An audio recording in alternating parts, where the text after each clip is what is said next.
sudah berjalan lancar tadi udah disalurkan ke masyarakat langsung. Ya, jadi hari ini tadi kita datang ke lokasi banjir di RW 1 Kelurahan Bangka dan sekaligus juga melihat musola Nurul Huda yang kemarin saya renovasi dan baru sempat lihat sekarang. Bertemu langsung dengan masyarakat, ada kebahagiaan tertentu dan kangen juga apa gimana sih maksudnya? Kangen lah, dan sama masyarakat yang kita datengin tadi, mereka juga apa ya, kayak Mas, ketemu lagi kita di sini, karena bukan cuma sekali, 2 kali kita ketemu mereka dan dari dulu kita udah sering ketemu.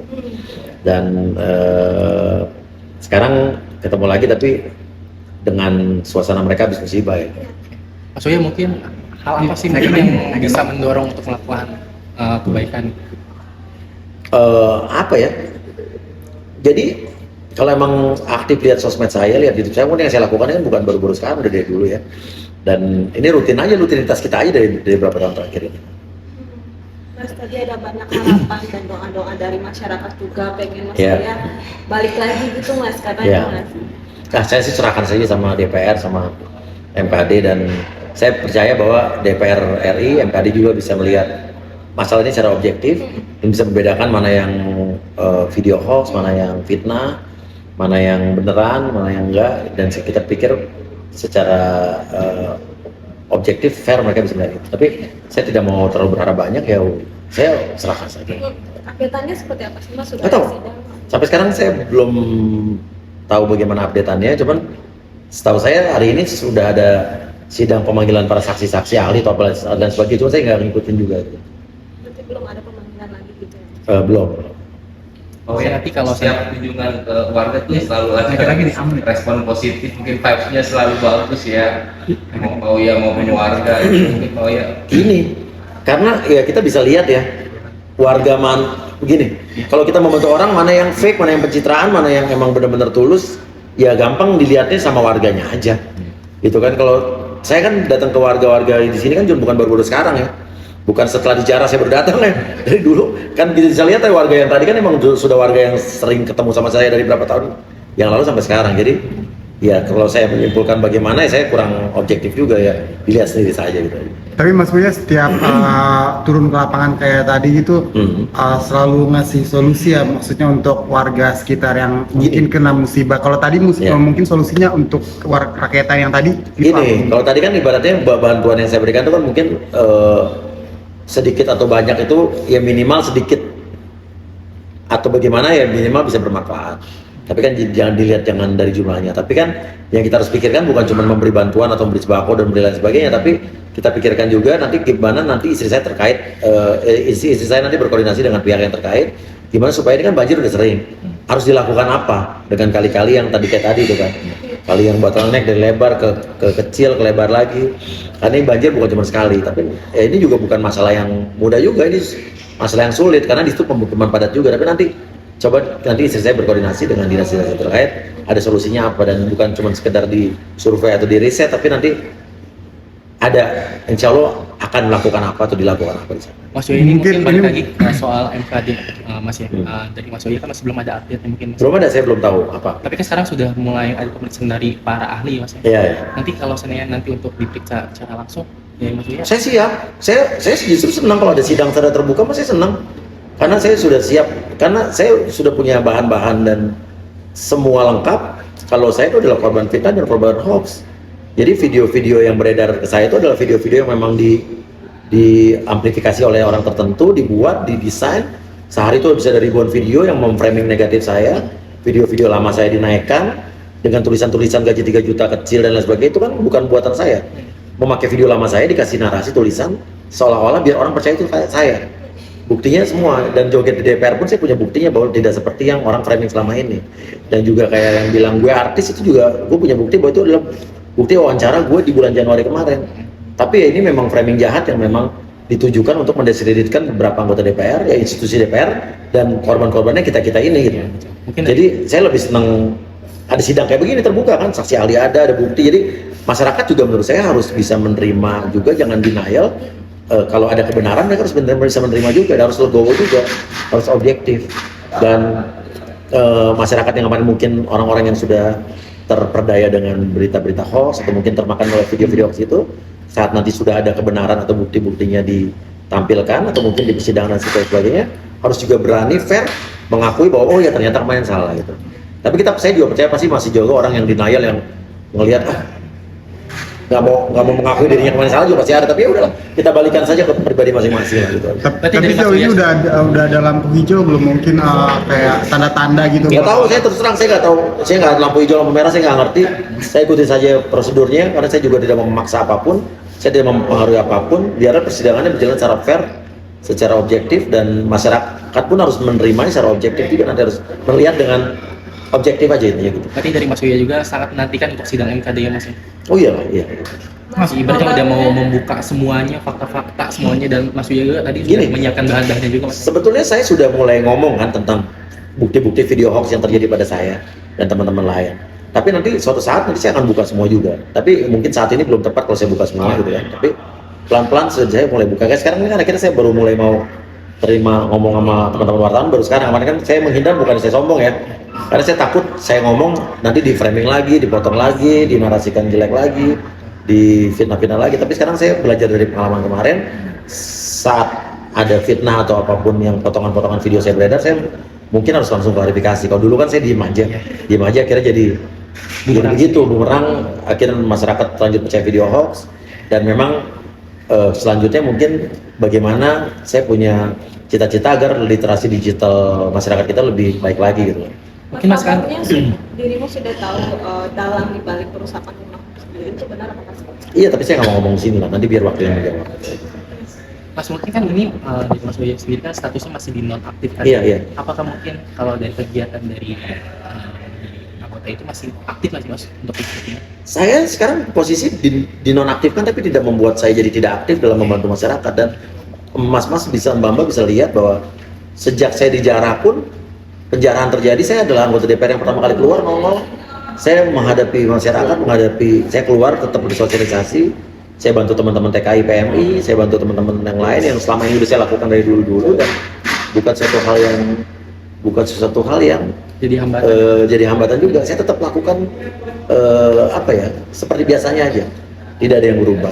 Jadi mau saya nonaktif, mau saya aktif, ya tetap uya-uya ya, kalian lihat ya seperti saya sekarang aja kayak. Artinya tidak menerima gaji dan tunjangan? Ya, saya bisa tekankan bahwa selama saya nonaktif, saya memang tidak menerima apapun gaji tunjangan, tidak. Jadi kalau kemarin ada yang bilang tetap menerima gaji tunjangan itu fitnah. Bisa dicek kok. Kesekretariatan juga bisa dicek. Tapi Bantuan tetap dari saya pribadi. Dan dari dulu pun, saya jadi DPR pun uang bantuan dari pribadi, bukan dari negara kok. Masa iya saya minta negara? Enggak, dari saya pribadi.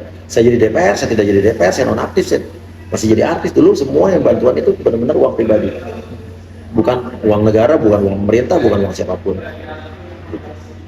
Mungkin Mas, apakah sudah ada komunikasi Mas sama rekan-rekan Mas juga, kayak mungkin Mas Eko, mungkin Mbak Nafa maupun Pak Ahmad mungkin?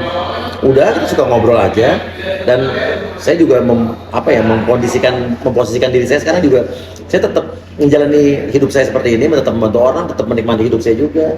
Dan saya juga sekarang lagi sibuk dengan kucing-kucing saya, gitu kan. Kemarin juga mungkin menurut saya yang membuat kejadian kemarin kan justru waktu rumah dijarah kan yang pertama kali saya kasih, yang saya cari kan kucing. Saya nggak peduli hartanya, nggak peduli harta benda yang lain. Saya peduli pertama kucing saya harus kembali, walaupun sekarang 3 ekor masih belum ada kabarnya. Dan saya masih mencari barang-barang bersejarah saya kayak piala-piala penghargaan, foto-foto pernikahan dan lain sebagainya yang sekarang belum kembali. Dan kalau untuk barang-barang berharga kayak barang-barang material, barang-barang yang sifatnya materi kayak elektronik, kayak piano dan sebagainya, ya udahlah, kalau emang bermanfaat buat mereka ya biarin, saya ikhlasin aja. Tapi mungkin komunikasi yang dijalin antara kalian berempat yang dinonaktifkan ini apa? Mungkin solusikah yang dikomunikasikan? Enggak, kita masing-masing hidup dengan kita sendiri, cuma apa kabar lo gitu kan, saling menguatkan aja. Dan saya memberikan semangat sama yang lain. Malah ada teman yang lain yang nanya, Mas Uya, kenapa lo kok berani banget udah keluar dari awal ya? Gue juga, kenapa kita masih takut gitu kan? Kita tidak makan uang rakyat, tidak korupsi, kita tidak seperti yang framing jahat di video-video hoax itu tidak kita lakukan, ya kita menghadapi aja. Dan sampai sekarang, dari hari pertama setelah penjara saya keluar sampai sekarang, alhamdulillah tidak ada satu orang pun yang nyinyir sama saya di jalan, tidak ada orang yang ngatain saya, mukul saya, nggak ada, orang baik-baik semua. Jadi apa yang di framing di sosial media sama oknum-oknum kemarin itu dengan dunia nyata jangan berbeda jauh. Justru saya melakukan itu justru ingin membuktikan bahwa kalau waktu hari pertama besok setelah penjara kan saya keluar tuh ke Masjid Istiqlal, terus itu makan es krim di Pasar Baru. Istri saya yang bilang takut, Pak, Uya jangan turun dulu, nanti kalau ada orang jahat gimana, bilang. Yang saya bilang begini sama istri saya, kalau pas kita turun ada orang yang geprak kepala kita, berarti emang yang di sosial media itu sama. Ya kita jangan muncul lagi besok gitu kan. Tapi ternyata sekarang baik-baik, semua orang baik-baik kok. Malah orang sabar ya, pada meluk, pada minta foto. Malah sampai sekarang sudah ribuan orang yang minta maaf saya di DM Instagram, direct message, yang bilang maaf mas, saya kemarin kemakan video hoax. Dan udah istri saya juga nggak jawab juga sih, cuman kemarin mereka ikut fitnah saya di terbuka di sosial media, minta maafnya lewat DM. Minimal mereka minta maaf, mengaku kesalahan. Tapi saya juga percaya ada orang yang tetap denial, nggak mengakui bahwa mereka ikut terkirim video hoax. Kan ada juga yang malu udah kena video hoax, ada juga malu nggak mau ngakuin, ada juga ya, tapi nggak apa-apa. Tapi mungkin apa sih yang membuat Mas Uya teguh gitu mencintai rakyat gitu, terlepas dari penjara ini? Gini lah, mau terserah orang mau bilang pencitraan atau apapun ya. Karena yang saya lakukan, kalau Mas ini kan di jejak digital, Google bisa search ya, sosial media saya dari sebelum saya jadi DPR, jauh-jauh saya masih jadi artis, saya lakukan buat teman-teman PMI, TKI, orang susah segala macam, saya lakukan udah jauh-jauh dari dulu-dulu. Makanya kalau misalnya sekarang ngelihat sosial media saya ada yang ngatain, oh lo cuci tangan, yang belain di bawahnya, oh, udah banyak orang-orang, teman-teman, terutama teman-teman TKI, PMI yang udah tahu ngikutin gue dari dulu gitu. Jadi udahlah, gue jalin aja. Tapi gue nggak peduli mau dikatain apa kayak. Yang penting kita bantu orang bermanfaat. Karena yang ngata-ngatain kita tuh belum tentu juga dia melakukan sesuatu untuk orang lain. Bahkan mungkin bisa jadi orang yang ngata-ngatain kita untuk dirinya sendiri aja dia belum melakukan sesuatu gitu. Jadi kita pikir positif aja. Respon Mas untuk yang memberikan respon positif ke diri Mas sendiri mungkin apa sih? Kayak gimana? Kayak yang ngejudge Mas gitu maksudnya yang ngejudge Mas itu salah dengan apa yang dia katakan. Kemarin gue ke IPE itu ya, Indonesian Pet Expo kemarin malam banget. Pas sudah tutup, ada orang nyamperin gue, Mas maaf ya saya dulu termasuk, tapi gentle dia, bukan di DM, datengin saya termasuk orang yang dulu sempat sebelah Mas, benci Mas, karena saya percaya tuh ternyata video hoax, datengin gue seneng orang kayak gitu, justru gentle. Dan satu hal, gue mengerti juga kalau teman-teman gue pada saat gue difitnah, gue dikata-katain, tidak belain gue ngerti, karena pada saat kejadian sebelum penjara sampai penjaraan itu, orang yang bela gue itu di sosmed pasti diserang sama mereka. Jadi mendingan mereka diam. Tapi yang gue kecewa adalah justru orang-orang yang di depan gue baik, orang yang udah gue bantu, tapi di belakang justru ngata-ngatain gue. Ada tuh. Jadi ada orang, teman-teman, ada teman mobil juga yang udah pernah gue bantuin bisnis jual beli mobilnya, gue suka suntikin dana segala macam gitu kan. Tapi dia ngomong di sosmed lain, bukan di sosmed gue. Woi jarah rumahnya gitu. Ada di Amerika juga, orang Indonesia di Amerika. Orang kan harus diaspora di luar negeri itu harus kompak-kompak ya. Waktu kejadian penjara tuh justru orang-orang, teman-teman di Amerika tuh pada datang ke rumah saya untuk menguatkan anak-anak saya. Tapi ada seorang, namanya siapa saya lupa, ada 2 orang lah. Yang satu saya justru pernah bantu adiknya dia di Amerika. Yang satu lagi saya kenal di depan saya pura-pura baik, tapi di Facebook bilang, yuk tuh datangin rumahnya di Amerika. Terus ngata-ngatain, dia termasuk orang yang namanya Melvin dan siapa gitu, saya lupa ya, dengan siapa gitu, termasuk yang terpengaruh sama video-video hoax itu. Terus saya bilang, lo tinggal di luar negeri aja masih percaya video hoax gitu kan. Tapi kita jadi bisa mengukur, menurut saya jadi dengan kejadian ini kita jadi pertemanan kita yang sebenarnya bisa kita ukur. Ya berarti ada orang yang pura-pura baik, ada orang yang pura-pura baik, tapi jadi lingkungan pertemanan kita bisa lebih ukur. Orang yang loyal sama kita, orang yang justru bantuin kita. Diam itu bukan berarti gak bantuin, mendingan diam dibanding di belakang ngata-ngatain.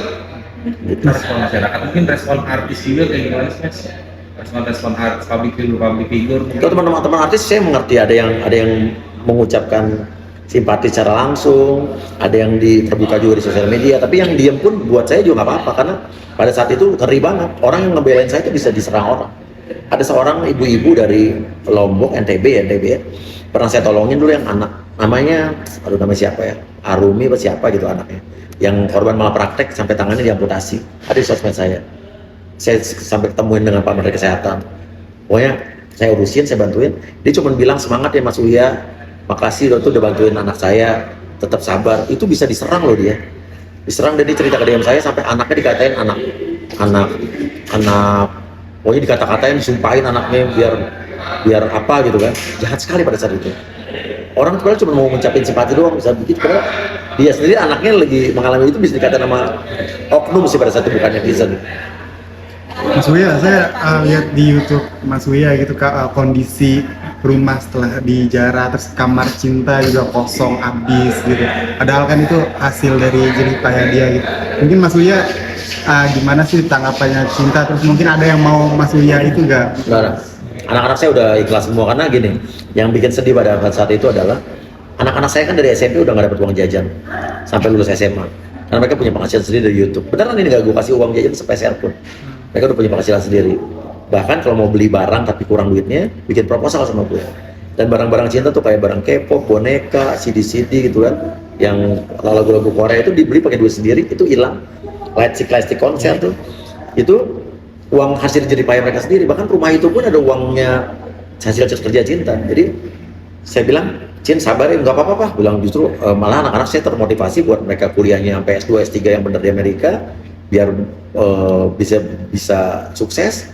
Dan anak-anak malah Cinino bilang, udah Pak, nanti Papa tenang aja, pokoknya aku akan sukses insya Allah, biar gedenya nggak jadi maling, katanya nggak jadi penjara, katanya gitu. Terus kayak Cinta juga, Papa juga kalau perlu nanti kalau udah Cinta sukses, pensiun aja, retire, nggak usah capek-capek, nanti Cinta yang senengin Papa. Itu terharu sih. Tapi itu menurut gue ini jadi kejadian semua ada hikmahnya. Jadi motivasi buat anak-anak gue, ini bapaknya, keluarga kita dizolimi, di fitnah, rumah dijarah, tapi semangat buat mereka untuk akan menunjukkan ke orang-orang ini bahwa mereka walaupun dizolimin akan jadi orang sukses. Insya Allah itu benar-benar mereka lakukan, spirit itu ada gitu. Jadi anak-anak bikin Mas Uya termotivasi juga ya Mas? Oh iyalah, anak-anak juga saya percaya anak-anak saya anak-anak yang kuat. Anak saya itu dari kecil udah dibully lah. Cinta dari zaman dulu punya sosial media udah jadi harus dibully, dan anak saya anak-anak yang punya mental kuat. Nggak kebayang kalau anak-anak orang lain mungkin udah nggak kuat kali ngalamin ini. Terakhir ke depannya Mas Uya akan jadi seperti apa? Saya akan jadi orang yang lebih baik lagi. Saya tetap akan membantu masyarakat, dan tujuan saya masih politik di DPR. Sekalian mungkin yang udah kenal saya tahu, bukan buat cari duit ya. Ya, karena sebelum jadi DPR pun saya udah melakukan banyak buat masyarakat, membantu orang yang terkena masalah apapun. Dan tujuan saya masuk DPR kan biar saya bisa masuk ke dalam sistem, biar bisa lebih berguna dan punya impact yang positif lagi gitu kan. Jadi saya tidak menyesali apapun yang terjadi pada saya tetap akan melakukan yang terbaik. Insya Allah orang-orang yang kenal saya dan orang yang merhatiin saya selama ini, dan orang yang belum merhatiin saya dan sekarang orang baru yang ikutin sosmed saya gara-gara saya dijarah, mungkin bisa lihat saya seperti apa gitu. Sudah ada rencana pensiun Mas? Belum lah, pensiun masih lama. Kalau Cinta, kan anak-anak bilang kalau Cinta udah sukses, bapak yang pensiun. Ya, maksudnya? Walaupun saya nanti pensiun dalam pekerjaan, tapi saya tidak akan pensiun untuk berbuat baik buat orang. Tapi kan Mas Uya kan udah dari sebelum DPR juga udah membantu apa segala macam. Apa karena harapan sekarang salah satunya diaktifkan lagi di DPR atau enggak? Saya nggak mau berharap banyak, saya jalanin aja deh. Intinya gitu aja. Mas Uya mungkin terakhir Mas, mungkin ini ada pemberitaan soal ada